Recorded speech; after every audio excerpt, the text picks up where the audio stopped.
নমস্কার, নিউজ নামের প্রাইম নিউজে আপনাদের সবাইকে স্বাগত। আমি রয়েছে আপনাদের সাথে মীনাক্ষী। চোখ রাখছি খবরে। 2008 মুম্বাই সন্ত্রাসী হামলার মাস্টারমাইন্ড তাহাউর রানাকে মার্কিন যুক্তরাষ্ট্র থেকে নিয়ে আসা হলো ভারতে। বৃহস্পতিবার সন্ধ্যায় তাকে দেশে নিয়ে আসলো ন্যাশনাল ইনভেস্টিগেশন এজেন্সি। দেশে ফিরিয়ে আনা হলো 26/11 মুম্বাই হামলার মাস্টারমাইন্ড তাহাউর রানাকে। বৃহস্পতিবার সন্ধ্যায় ভারতে ফিরিয়ে আনা হয় তাকে। রানাকে এনআইএর হাতে প্রত্যার্পণ করে আমেরিকা। প্রাথমিকভাবে কয়েক সপ্তাহ রানাকে রাখা হবে এনআইএর হেফাজতে। এ বিষয়ে যাবতীয় ব্যবস্থা করে ফেলেছেন জাতীয় নিরাপত্তা উপদেষ্টা অজিত ডোভাল এবং স্বরাষ্ট্র মন্ত্রকের কর্তারা। ভারতে প্রত্যার্পণের নির্দেশের উপর স্থগিতাদেশ চেয়ে সম্প্রতি আমেরিকার সুপ্রিম কোর্টে আবেদন করেছিলেন রানা। সেই আবেদন নাকচ করে দেয় আদালত। অসুস্থতার অজুহাত দিয়ে মার্কিন সুপ্রিম কোর্টের প্রধান বিচারপতির বেঞ্চে ভারতে প্রত্যার্পণের নির্দেশ পুনর্বিবেচনার জন্য আর্জি জানিয়েছিল 64 বছরের মুম্বাই সন্ত্রাসী হামলার এই মাস্টারমাইন্ড। মার্কিন যুক্তরাষ্ট্রের শীর্ষ আদালতের প্রধান বিচারপতি জন রবার্টসের বেঞ্চে গত 4 এপ্রিল রানার আবেদন পাঠানো হয়েছিল বিবেচনার জন্য। সেই আবেদন নাকচ হয়ে গেছে গত সোমবার। তার আগেও একবার আমেরিকার সুপ্রিম কোর্টে নিম্ন আদালতের প্রত্যার্পণের নির্দেশের বিরুদ্ধে আবেদন জানিয়েছিল রানা। আমি পাকিস্তানি বংশোদ্ভূত এবং মুসলিম, তাই ভারতীয় কর্তৃপক্ষ আমার ওপর অত্যাচার চালাবেন বলে আশঙ্কা করছি বলে মার্কিন যুক্তরাষ্ট্রের সর্বোচ্চ আদালতে রিট পিটিশন দাখিল করেছিল রানা। গত 7 মার্চ মার্কিন সুপ্রিম কোর্টের নবম সার্কিটের বিচারপতি এলেনা কাজান খারিজ করে দেন সেই আবেদন। উল্লেখ করা যেতে পারে, আদতে পাকিস্তানি বংশোদ্ভূত হলেও বর্তমানে কানাডার নাগরিক হলেন তাহাউর রানা। এতদিন লস অ্যাঞ্জেলেসের বন্দিশালায় আটক ছিলেন তিনি। পাক বংশোদ্ভূত আর এক সন্ত্রাসবাদী ডেভিড কোলম্যান হেডলির সঙ্গে ঘনিষ্ঠ যোগাযোগ ছিল তার। হেডলির সঙ্গে মিলেই 26/11 মুম্বাই হামলার বিষয়টি ছোকে ছিলেন রানা। নিষিদ্ধ জঙ্গি সংগঠন লস্করে তৈয়বের সঙ্গেও যোগ ছিল তার। মুম্বাই হামলার অন্যতম এই চক্রীকে দীর্ঘদিন ধরে এদেশে ফেরানোর দাবি তুলেছে নয়াদিল্লি। শেষমেশ চলতি বছরের শুরুতে রানার প্রত্যার্পণের সায় দেয় আমেরিকার একটি আদালত। এরপর গত ফেব্রুয়ারি মাসে রানাকে ভারতে প্রত্যার্পণের বিষয়ে সবুজ সংকেত দেন মার্কিন প্রেসিডেন্ট ডোনাল্ড ট্রাম্প। বিশ্বের অন্যতম শত্রু, যিনি 2008 সালে মুম্বাই হামলায় জড়িত, তাকে বিচারের সম্মুখীন হওয়ার জন্য ভারতে পাঠানোর সিদ্ধান্ত নেওয়া হয়েছে। ট্রাম্পের এই ঘোষণার পর আমেরিকার প্রেসিডেন্টকে ধন্যবাদ জানান প্রধানমন্ত্রী নরেন্দ্র মোদী। উল্লেখ করা যেতে পারে, 2008 সালের মুম্বাই সন্ত্রাসবাদী হামলায় মৃত্যু হয়েছিল 166 জনের। ফিউরো রিপোর্ট, নিউজ নাও। রাজ্যে হোমিওপ্যাথিক মেডিকেল কলেজ নির্মাণ করার প্রক্রিয়া শুরু হয়েছে। এক্ষেত্রে এগিয়ে আসছেন বহিরাজ্যের বিনিয়োগকারীরা। বিশ্ব হোমিওপ্যাথি দিবস উপলক্ষে আয়োজিত অনুষ্ঠানে জানিয়েছেন মুখ্যমন্ত্রী ডাক্তার মানিক সাহা। রাজ্যে একটি হোমিওপ্যাথিক মেডিকেল কলেজ চালু করার প্রক্রিয়া শুরু হয়েছে। এক্ষেত্রে বাইরে থেকে আসছেন বিনিয়োগকারীরা। বৃহস্পতিবার বিশ্ব হোমিওপ্যাথিক দিবস উদযাপন উপলক্ষে আয়োজিত অনুষ্ঠানের এই কথা জানিয়েছেন মুখ্যমন্ত্রী ডাক্তার মানিক সাহা। ত্রিপুরায় হোমিওপ্যাথির প্রচার প্রসার প্রয়োজন বলেও জানিয়েছেন মুখ্যমন্ত্রী। আমরা চেষ্টা করছি এখানে হোমিওপ্যাথিক একটা মেডিকেল কলেজ করা যায় কিনা। আমি নিজেও এখানে স্টেট হসপিটালে গিয়েছিলাম। বাইরের থেকেও এখন কয়েকজন ইনভেস্টার্সও এসছেন, ওনাদেরকেও আমরা বলছি যে এখানে যাতে একটা হোমিওপ্যাথিক কলেজ এখানে করা যায়। কলেজ যখন হবে তাহলে এই ধরনের যে থিম আজকে বলা হয়েছে তাতে কিন্তু অনেক সুবিধাও হবে আমি আশা করি। আমরা জানি হোমিওপ্যাথি ভারতবর্ষের মধ্যে যদি প্রথম শুরু হয়, এপি সেন্টার হচ্ছে ওয়েস্ট বেঙ্গল। ওয়েস্ট বেঙ্গল থেকে ধীরে ধীরে সমস্ত ভারতবর্ষের অন্যান্য জায়গায়ও কিন্তু তার প্রচার প্রসার এবং যে ট্রিটমেন্ট সেটা কিন্তু ছড়িয়ে পড়েছে। আমরা নিজেরাও হোমিওপ্যাথিকের যারা বড় বড় ডাক্তার কলকাতায়, আমরা সেখানে যেতাম বা অন্যকেও পাঠাতাম এবং এমন সব লিজেন্ড ব্যক্তি ছিল, তাদের সাথে তাদের অ্যাপয়েন্টমেন্ট নিতেও দেখা গেছে প্রায় 15 দিন 20 দিন লাগত। আমাদের ত্রিপুরাতে আমার মনে হয় কিছুটা খামতি আছে, এটা বলার অপেক্ষা রাখে না। কারণ আমাদের যে ট্রিটমেন্ট প্রসিডিউর সেটা কিন্তু প্রচার প্রসার খুব প্রয়োজন। বর্তমানে 173 জন হোমিও মেডিকেল অফিসার রয়েছেন রাজ্য স্বাস্থ্য পরিষেবায়। আগামী দিনে আরো হোমিওপ্যাথি চিকিৎসক নিয়োগ হবে বলে জানিয়েছেন মুখ্যমন্ত্রী। আমাকে যেটা বলা হলো, প্রায় হোমিওপ্যাথিক মেডিকেল অফিসার ত্রিপুরাতে প্রায় 173 এখন পর্যন্ত আছে, বিভিন্ন হসপিটালে এখানে আছে। এবং এখানে HFW-তে 12 জন, NHM-এ 75, RBS-কে 62 এবং ন্যাশনাল আয়ুষ মিশনে 24। আমি এটাও জানি যে আয়ুষ্মান হোমিওপ্যাথিক যে ফার্মেসিস্ট তাদেরও প্রচুর ত্রিপুরাতে বিভিন্ন হসপিটালে দেওয়া হয়েছে। আমরা আশা করছি যে আগামী দিনে আরো হোমিওপ্যাথিক ডক্টর যারা আছেন বা যারা পাশ করে আসেন তাদেরকেও নিয়োগ করার আমরা চেষ্টা করছি। আমরা শুধু চেষ্টা না, আমরা সেটা আগামী দিন করব। 10 April doctor Christian Frederick Samuel হ্যানিম্যানের জন্মদিন। তিনি ছিলেন একজন জার্মান চিকিৎসক, হোমিওপ্যাথির পথপ্রদর্শক হিসেবেও পরিচিত তিনি।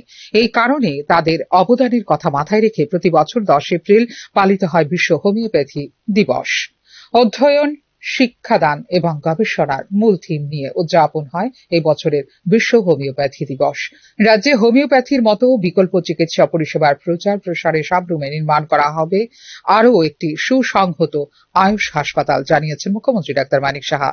গত 2024-25 অর্থ বছরের তুলনায় চলতি 2025-26 অর্থ বছরের স্বাস্থ্য বাজেটে 12.89% অর্থ বরাদ্দ বৃদ্ধি করেছে রাজ্য সরকার। এই ক্ষেত্রে হোমিওপ্যাথি চিকিৎসায় গবেষণা করার জন্য সংশ্লিষ্ট চিকিৎসকদের প্রতি আহ্বান জানিয়েছেন মুখ্যমন্ত্রী doctor Manik Saha. Bureau report, news now. Pradyot Kishore দেববর্মাকে চীনের দালাল বলে মন্তব্যের প্রেক্ষিতে ইউটিউবার সৈকত তলাপাত্রের বিরুদ্ধে দায়ের করা মামলার শুনানি হয় বৃহস্পতিবার জেলা সেশন আদালতে। এই দিন সৈকত তলাপাত্রকে প্রস্তুত করা হয় আদালতে, যেখানে সাক্ষ্য দিয়েছেন প্রদ্যোৎ কিশোর দেববর্মন জনজাতিদের প্রতি বিদ্বেষ দেখিয়ে চাইনিজ বলে ব্যক্তিগতভাবে আক্রমণ করে সামাজিক মাধ্যমে সংবাদ পরিবেশন করার দায়ে সৈকত তলাপাত্রের বিরুদ্ধে মামলা দায়ের করা হয়েছে বলে জানিয়েছেন প্রদ্যোৎ কিশোর দেববর্মন।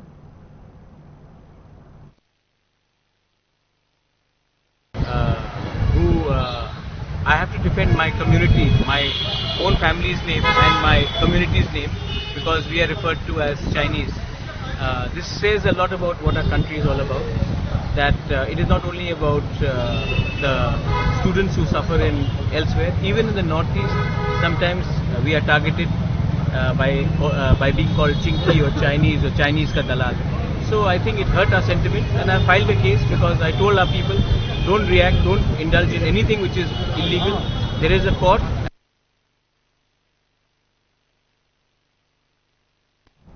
আচমকা একটি বিজ্ঞপ্তি জারি করে নিয়োগের অফার বিলি স্থগিত রাখল সমবায় ব্যাংক। নিয়োগ কেলেঙ্কারি নিয়ে আবারও একবার মামলার আশঙ্কাতে সিদ্ধান্ত নিল সমবায় ব্যাংক বলে মনে করছেন চাকরি প্রত্যাশীরা।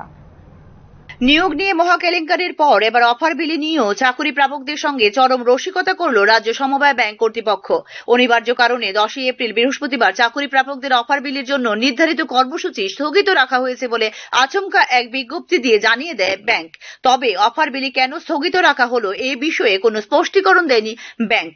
পরীক্ষার আয়োজক IBPS এর মাথায় কাঁঠাল ভেঙে দুর্নীতির পুরো কল কাঠি নেড়েছে সমবায় ব্যাংক কর্তৃপক্ষ বলে অভিযোগ অভিভাবকদের। অ্যাসিস্ট্যান্ট ম্যানেজার, ক্লার্ক এবং MTS পদে প্রথম তালিকায় কিছু অসঙ্গতি থাকায় হাইকোর্টে হোঁচট খেয়েছিল সমবায় ব্যাংক কর্তৃপক্ষ। কিছুদিন পর সংশোধনী তালিকা প্রকাশ করতে হয় আদালতের নির্দেশে। চাকুরিতে 33% মহিলা সংরক্ষণের বিষয়ে সরকারি নীতি অনুযায়ী সাধারণ, তফসিলি উপজাতি এবং তফসিলি জাতি এই 3টি ক্যাটাগরিতে তালিকা প্রকাশ করার কথা পৃথক পৃথক ভাবে। রাজ্য সরকারের এই নীতি মানেনি ব্যাংক কর্তৃপক্ষ। শুধুমাত্র 3টি সংশোধিত তালিকা প্রকাশ করেছে ব্যাংক কর্তৃপক্ষ। সংশোধিত তালিকা প্রকাশের পর প্রথম তালিকায় চাকুরি প্রাপকদের মধ্যে বাদ পড়ে অনেকেই।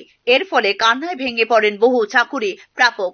কার্যত সমবায় ব্যাংক কর্তৃপক্ষই মানসিকভাবে চরম আঘাত দিয়েছে তাদের বলে অভিযোগ সংশ্লিষ্টদের। কর্তৃপক্ষের ভুলের কারণে যে ধরনের মানসিক আঘাত পেল তার জন্য কর্তৃপক্ষ তাদের সান্ত্বনা দেওয়া বা দুঃখ প্রকাশ করার কোনো প্রয়োজন বোধ করেনি সমবায় ব্যাংক।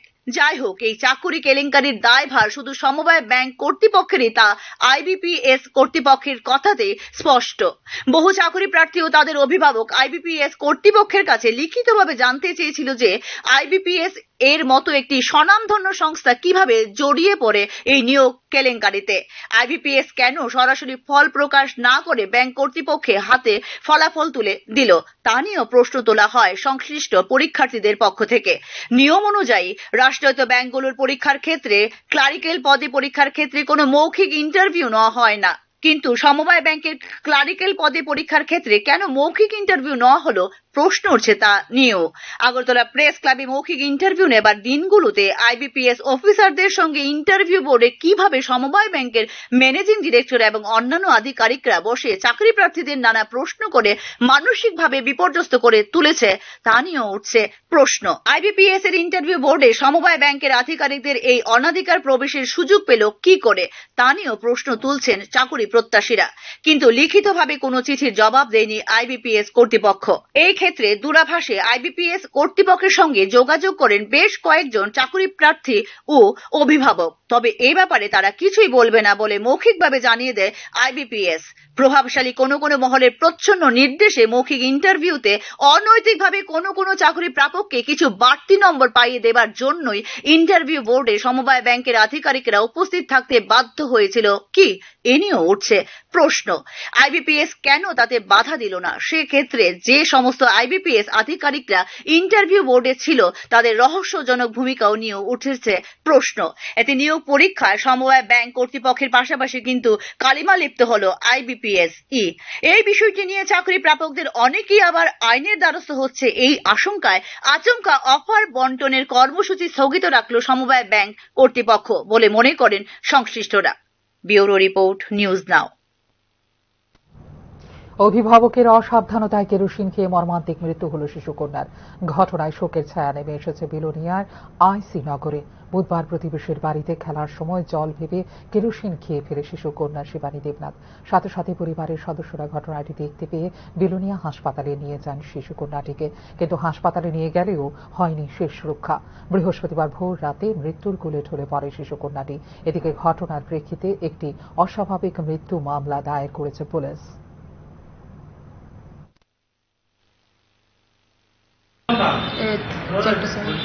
আজকে মৃত্যু হয়েছে না কালকে? কালকে কার বাড়িতে গেছিল, মানে পাশের বাড়ি? কার বাড়িতে? মানে ওই নাম কয় পাশের বাড়ি আছে একটা। আপনাদের আত্মীয়ই নাকি? আত্মীয় না, তারা বাড়িতে কি প্রায় সময় যাইতেও পারছে? রাজ্যে নেশাখোরদের হাতে চলে গেছে রাজত্ব। মুষ্টিমেয় কয়েকজন ক্ষমতা ভোগ করছেন বিজেপি সরকারের সময়ে। বৃহস্পতিবার তেলিয়ামুড়ায় আয়োজিত জনসভায় এই অভিযোগ করেন বিরোধী দলনেতা জিতেন্দ্র চৌধুরী। এদিন জনজীবনে জ্বলন্ত সমস্যা সমাধানে দাবি আদায়ের লড়াইয়ে আপনিও সামিল হন, এই আহ্বানে তেলিয়ামুড়াতে সভার আয়োজন করে সিপিআইএম এবং এর বিভিন্ন শাখা সংগঠন। এদিন দলীয় কর্মী সমর্থকদের মিছিল তেলিয়ামুড়া বাজার এলাকা পরিক্রমা করে মিলিত হয় সভায়। প্রশাসনকে, আরক্ষা বাহিনীকে দুর্বল করে দিয়ে, তাদের মেরুদণ্ড ভেঙে দিয়ে নেশা কারবারদের হাতে মানুষের ভাগ্য ছেড়ে দেওয়া আজকে ত্রিপুরাদের মধ্যে তাই। কি তেলিয়ামুড়া, কি মঠছড়া, কি ওই কল্যাণপুর, কাদের রাজত্ব,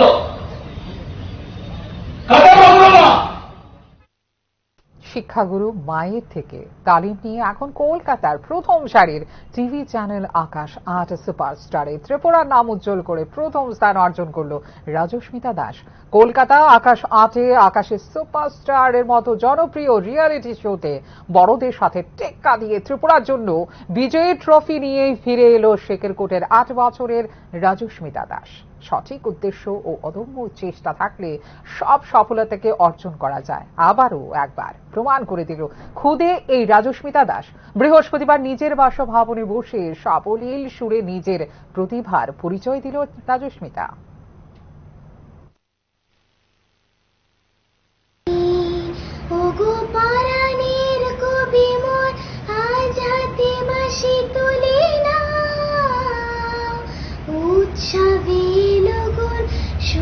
সুরে দাও, ভোরে দাও, আজ চোখে চোখে।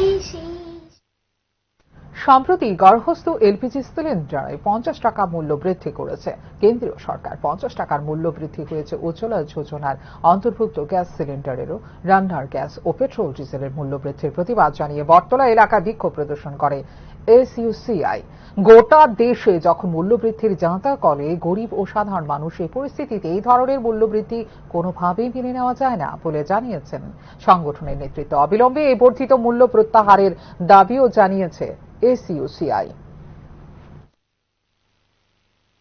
দেশে হাজার হাজার লক্ষ লক্ষ মানুষ আজকে বেরোজগার, রোজগারহীন অবস্থায় আছে এবং মূল্য বৃদ্ধি আকাশ ছোঁয়ায় চলে গেছে। অথচ আজকে সেই গরিব মানুষের উপর আজকে রান্না গ্যাসের 50 টাকা বাড়িয়ে আবার তার উপর ট্যাক্সেশন করে। দামছড়া খেদাছড়া রাস্তার মাঝে কাছাড়িছড়া এলাকায় বৃহস্পতিবার সকালে ঘটে গেল মারাত্মক দুর্ঘটনা। সিমেন্ট বোঝাই একটি 12 চাকার ভারী লরি চলাচলের সময় হঠাৎ ভেঙে পড়ে লোহার সেতু।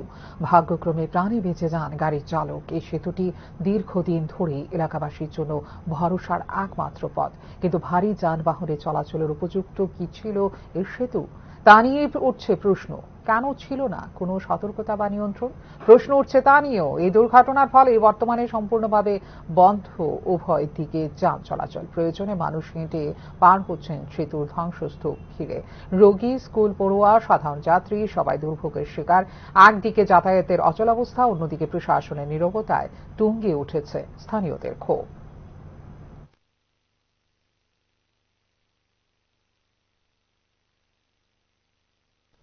গত 4 মাস ধরে রেগার মজুরি পাচ্ছেন না শ্রমিকরা। তাই বাধ্য হয়ে মজুরির দাবিতে শিলাছড়ি ব্লক এলাকায় তপ্ত রোদে রাস্তায় বসেন বঞ্চিতরা। 4 মাস ধরে শিলাছড়ি ব্লক এলাকায় শ্রমিকরা রেগার কাজের মজুরি পাচ্ছেন না।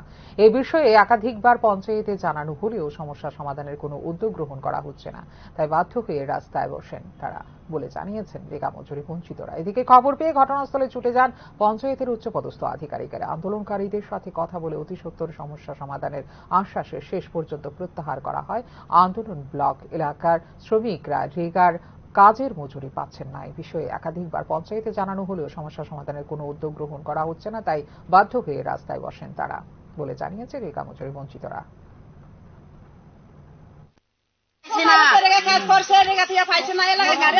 তোমরা পঞ্চায়েত জানাইছে না?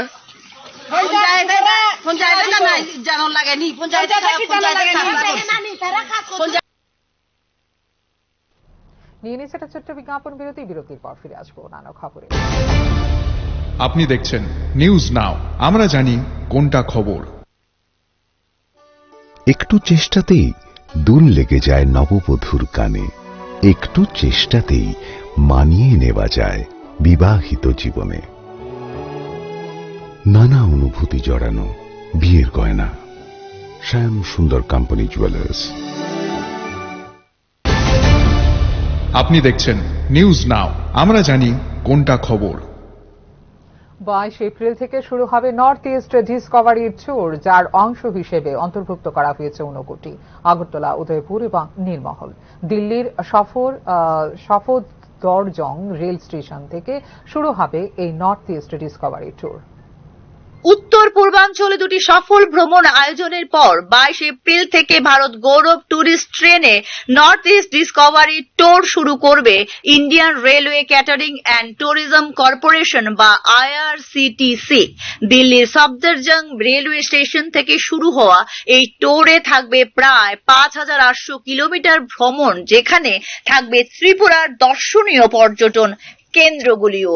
এক্ষেত্রে থাকবে আসামের গুয়াহাটি, শিবসাগর, জোরহাট এবং কাজিরাঙ্গা, ত্রিপুরা ঊনকোটি এবং উদয়পুরের ত্রিপুরেশ্বরী মন্দির, নাগাল্যান্ডের ডিমাপুর এবং কুহিমা, মেঘালয়ের শিলং এবং চেরাপুঞ্জির শীর্ষ ধর্মীয়, দুঃসাহসিক, বন্যপ্রাণী এবং অন্যান্য আকর্ষণীয় স্থানগুলি। বহু প্রতীক্ষিত train tour north east discovery দিল্লির সফদরজং রেলওয়ে স্টেশন থেকে 14 রাত এবং 15 দিনের ভ্রমণ পথে যাত্রা শুরু করবে 22 এপ্রিল 2025 তারিখে।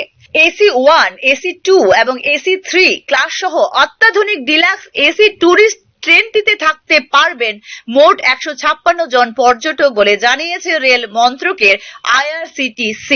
এই ক্ষেত্রে এসি 1 এর জন্য মাথাপিছু 1,67,845 টাকা, এসি 1 কেবিনের জন্য মাথাপিছু 1,49,815 টাকা, এসি 2 টিয়ারের মাথাপিছু 1,29,915 টাকা এবং এসি 3 টিয়ারে মাথাপিছু দিতে হবে 1,16,905 টাকা। এই টুরিস্ট ট্রেনে দিল্লি, গাজিয়াবাদ, আলিগড়, টুন্ডলা, ইটাওয়া, কানপুর, লখনৌ এবং বারাণসী রেলওয়ে স্টেশনে চড়তে বা নামতে পারবেন পর্যটকরা।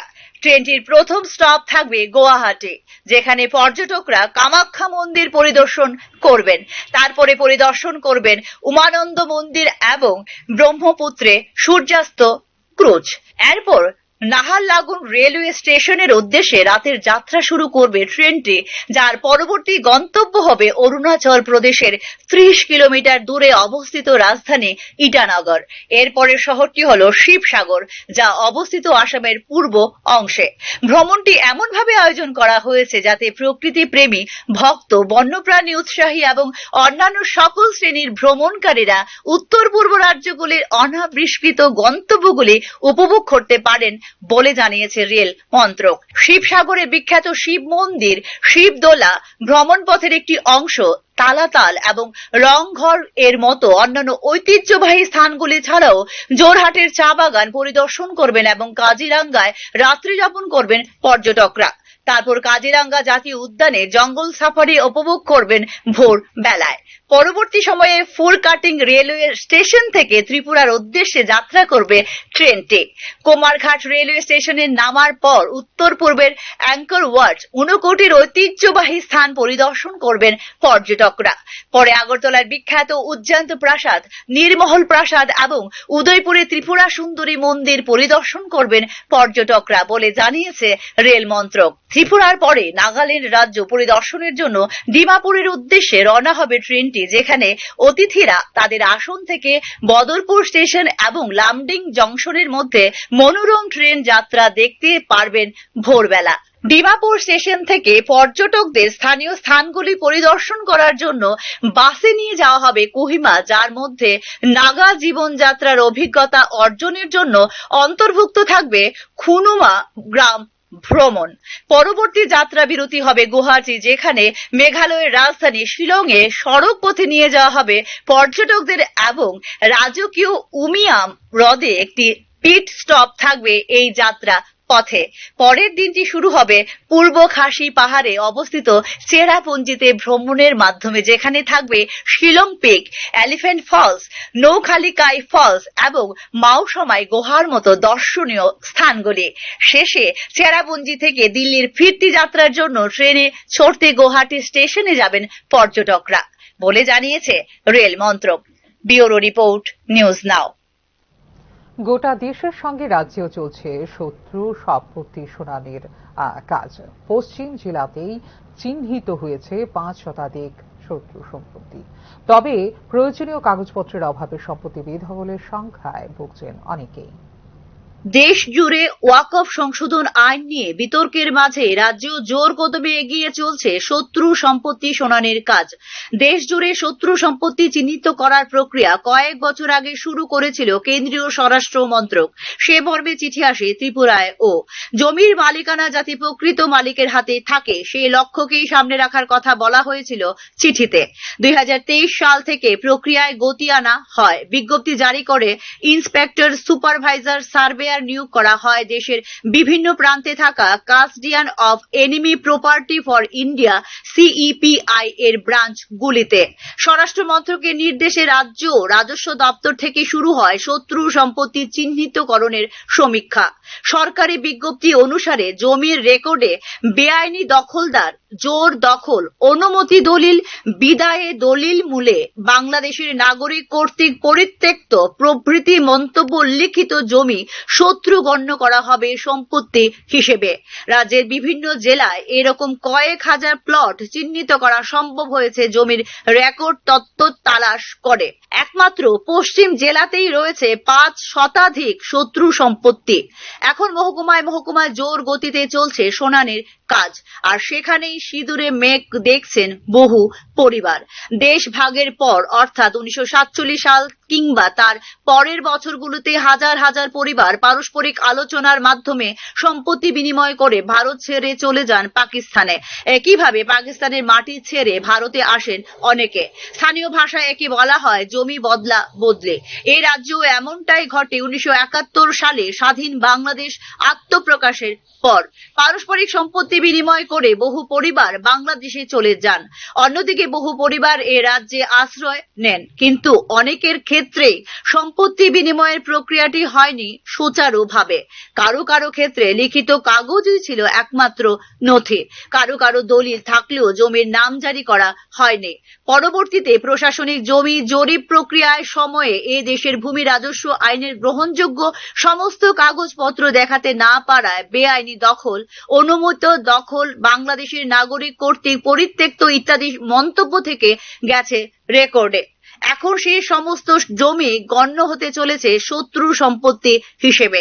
শত্রু সম্পত্তি বিক্রি করে 1 লক্ষ কোটি টাকা কোষাগারে আনার সিদ্ধান্ত 2023 সালের মার্চ মাসেই নিয়েছিল কেন্দ্রীয় সরকার। সেজন্য সিইপিআই এর উপরে দায়িত্ব ছাড়া হয়েছিল 1 থেকে 100 কোটি টাকা মূল্যের সম্পত্তি ই অকশনের। 100 কোটি টাকার বেশি হলে তা বিবেচনা করে দেখবে কেন্দ্রীয় সরকার। স্বরাষ্ট্র মন্ত্রকের দেওয়া তথ্য অনুসারে 2024 সাল থেকে পুরোদমে শুরু হয়ে গেছে ই অকশন। এ রাজ্যে শত্রু সম্পত্তি নিলামে তোলার খবর নেই এখনো পর্যন্ত। সিইপিআই কলকাতা ব্রাঞ্চ থেকেই চলছে ত্রিপুরার কাজ বলে জানিয়েছে রাজস্ব দপ্তর। নিয়ম অনুযায়ী কোনো পরিবারের সম্পত্তি শত্রু সম্পত্তি হিসেবে মার্ক হয়ে গেলে সেই পরিবারকে তা কেনার সুযোগ দেওয়া হবে প্রথমে। বর্তমান বাজার দর অনুযায়ী সম্পত্তির মোট মূল্য ঠিক করে দেবে সরকার। পরিবারটির পক্ষে কেনা সম্ভব না হলে পরবর্তী সময়ে তা তোলা হবে নিলামে। এখন মহকুমায় চলছে শত্রু সম্পত্তির শুনানির কাজ। তবে অনেকে এতদিনকার পুরনো কাওলা অর্থাৎ লিখিত কাগজ হারিয়ে ফেলেছেন। অনেকে সংরক্ষণ করে রাখেননি ডিড লিঙ্কও। অনেকের পরিবার ভাগ হয়ে চলে গেছে অন্য রাজ্যে, যেখানে পুরনো কাগজপত্র রয়ে গেছে ওদের হাতেই। অনেকের দলিল থাকলেও পর্চা ঠিক নেই, একই প্লটে রয়ে গেছে অন্য পরিবারের অবস্থানও। ফলে এক্ষেত্রে জমি বেদখলের শঙ্কায় ভুগছেন সংশ্লিষ্টরা। ব্যুরো রিপোর্ট, নিউজ নাও। চোখ রাখছি আজকে শেষ খবরে। ত্রিপুরা সহ মেঘালয়, আসাম এবং অরুণাচল প্রদেশে ভারী বৃষ্টিপাতের সতর্কতা জারি করল মৌসুম বিভাগ। সাথে বজ্র বিদ্যুৎ সহ দমকা বাতাসেরও সতর্কতা জারি করেছে মৌসুম বিভাগ। পশ্চিম মধ্য বঙ্গোপসাগরের ওপর ঘূর্ণিঝড় সঞ্চালনের প্রভাবে আগামী 24 ঘন্টার মধ্যে উত্তর পূর্ব অঞ্চলে নিম্নচাপ তৈরি হতে পারে বলে জানিয়েছে মৌসুম বিভাগ, যার ফলে ত্রিপুরা, আসাম, অরুণাচল প্রদেশ এবং উত্তর পূর্বাঞ্চলের বেশ কিছু জায়গায় খুব ভারী বৃষ্টিপাত হতে পারে বলে সতর্কবার্তা জারি করেছে মৌসুম বিভাগ। এখনকার মতো এই মুহূর্তে সংবাদ এই পর্যন্ত। অন্যান্য আপডেটস দেখার জন্য অবশ্যই নজর রাখতে হবে নিউজ নাওর পর্দায়। নমস্কার, শুভরাত্রি।